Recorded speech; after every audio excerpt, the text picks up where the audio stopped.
Saya menantang kamu, hei Gus. Walaupun kamu berlaksa-laksa muridmu anggotamu, saya dukun siap mendatangi kamu kapanpun kamu butuhkan. Ini adalah tradisi yang mulia. Sebelum keberadaan agama kalian menginjak bumi pertiwi, kami sudah disajikan dengan sajian seperti ini.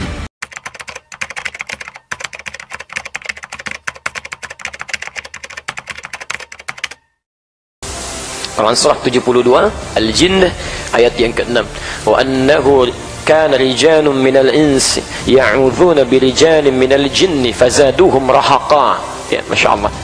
Sungguh ada sementara kalangan manusia yang berkolaborasi minta bantuan kepada jin dalam mengentaskan persoalannya, namun ternyata jin itu tidak membawa solusi melainkan hanya kesengsaraan semata. Ingat betul ini ya. Kalau ada orang berinteraksi dengan jin, minta bantuan dalam kehidupannya, awas, kata Quran, perhatikan betul, kata Quran, jin itu tidak akan memberikan solusi, hanya mengundang masalah. Ya. Karena itu, ketika Allah menyampaikan ayat ini, sebelum sampai ke tujuan hidup, ketika Allah menyampaikan ayat ini, itu selalu, ya, selalu ketika menyebutkan ins manusia, dipasangkan dengan jin, dan secara bahasa, maknanya bertentangan. Ya. Di secara bahasa pun nggak bisa nyambung. Ya, tidak bisa nyambung. Saya beri contoh. Kalimat jin dengan ins disebutkan dalam Quran setidaknya 18 kali. Dan selalu berpasangan. Ketika disebutkan jin, insnya muncul. Ya. Ya ma'syaral jinni wal ins. Wa ma khalaqtul jinna wal ins. Jinnya dijamakan menjadi jinnah. Ya. Insnya dijamakan menjadi nas. Disebutkan 241 kali dalam Al-Quran. Minal jinnati wan nas. Ketika jinnah, nasnya muncul. Yang paling menarik, kenapa Allah senantiasa menggandengkan jin dengan manusia dalam Quran?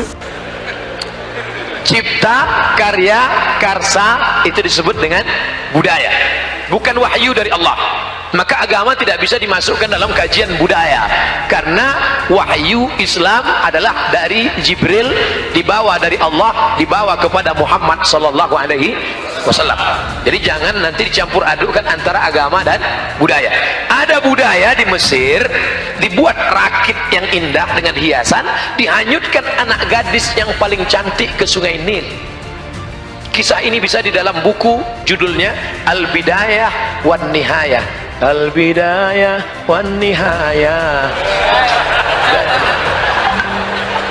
Judul lagunya Al-Bidayah wan Nihayah, buku sejarah besar. Nama penulisnya Abul Fida Ismail Ibnu Katsir yang menulis tafsir Ibnu Katsir. Ada tradisi di Mesir menghanyutkan anak gadis ke sungai Nil. Kalau anak gadis tidak dihanyutkan, air sungai Nil tidak naik dan gandum tidak akan tumbuh dan masyarakat Mesir akan mati.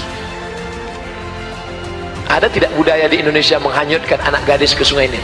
Tidak ada. Di tempat kita menghanyutkan kepala kerbau, kepala kambing, karena jin di tempat kita itu seleranya rendah. Kepala kambing. Kalau Mesir kambing nggak laku kambing. Kami maunya anak gadis, kata dia. Keren jin-jin Mesir itu. Maka gubernur Mesir waktu itu namanya Amr bin As. Siapa namanya? Amr bin As.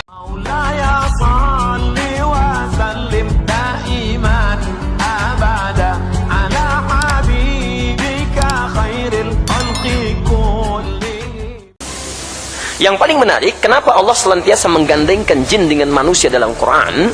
Salah satunya ingin menjelaskan bahwa alamnya beda, sifatnya beda. Jadi nggak bisa Anda mengundang dari alam berbeda, memberikan solusi pada masalah Anda. Itu jadi masalah nantinya. Saya beri contoh. Jin, secara bahasa, itu artinya sesuatu yang tersembunyi. Nggak nampak. Ya. Di fitrahnya memang tersembunyi. Baik. Jadi ketika dilahirkan sampai dengan beraktivitas, dia sembunyi, tidak nampak. Ya. Jadi kalau dia misalnya melakukan penampakan, itu artinya sedang keluar dari fitrahnya. Itu pasti jin bermasalah itu. Hati-hati ya. Jin itu fitrahnya tersembunyi. Ketika melakukan penampakan, berarti sedang punya masalah itu. Ya. Yang lebih punya masalah kalau ada manusia cari-cari penampakan jin. Nah itu, ya. Itu yang persoalan itu ya. Baik, satu itu. Yang kedua, jin disebut dengan jin itu mengandung arti sesuatu yang tidak harmoni, tidak lembut, kasar dia. bawahnya kasar. Ya. Silakan cek. Kalau ada orang misalnya ya dimasuki oleh jin pun pasti perilakunya nggak ada yang lembut. Ya. Saya belum pernah dengar ada orang kemasukan jin datang ke sini, Pak mohon izin mau ikut talim. Nggak ada. Pasti kalau tidak mengacau lisannya, mengacau tindakannya, karena sifatnya beda. Manusia ins tampak, kelihatan. Jin tersembunyi, manusia tampak. Ingat, ketika dilahirkan oleh ibundanya tampak bagaimana parasnya, keadaannya, dirinya, tangisannya. Belum pernah ditemukan ada seorang ibu melahirkan anak, anaknya nggak ada tapi nangis. Ya, gitu kan? Pasti nampak gitu. Ya. Jadi kalau ada manusia yang kemudian mencoba untuk sembunyi-sembunyi pada yang tidak wajar. Nama khalifah yang ada di Madinah Umar bin Khattab. Harus jelas. Nama gubernurnya Amr. Nama khalifahnya Umar. Jangan nanti pas pulang cerita terbalik. Nama gubernurnya Umar, nama khalifahnya Amr. Amr bin As kirim surat. Wahai Tuan Khalifah, ini ada budaya di Mesir menghanyutkan anak gadis. Aku mau melarang mereka, mereka nggak mau.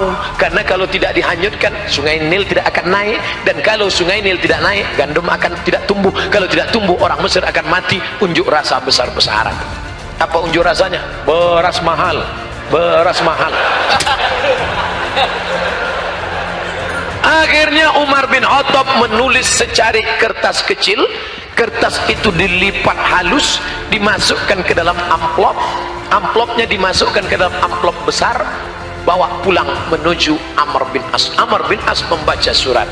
Wahai Amr bin As, hanyutkan amplop kecil ini ke sungai Nil. Amr bin As penasaran, isinya apa? Dia buka isinya. Ya Nahran Nil, wahai sungai Nil, min Abdillah. Dia tidak bawa nama-nama khalifah. Wahai sungai Nil, dari hamba Allah Umar bin Khattab. In kunta tajri min qibalillah fajri. Kalau kau mengalir karena Allah, mengalirlah. Wa in kunta tajri min qibalillah fala tajri. Kalau kau mengalir karena dirimu, tak usah kau mengalir sampai hari kiamat. Dimasukkan lagi amplop kecil, dicampakkan ke sungai Nil di waktu malam. Besok pagi naik air sungai Nil ke atas. Sejak itu dihilangkan budaya menghanyutkan anak gadis ke sungai Nil. Sekarang pertanyaannya, agama mengikut budaya atau budaya itu dijadikan agama? Agama Islam menghapuskan budaya yang bertentangan dengan syariat Islam. Di Riau, tempat saya, kampung halaman saya, ada tradisi menanam kepala kambing untuk membuka hutan. Hai segala hantu setan penjaga hutan, ini kepala kambing, makan. Datang mufti kerajaan Siak Sri Indrapura, kerajaan Melayu Islam tahun 1000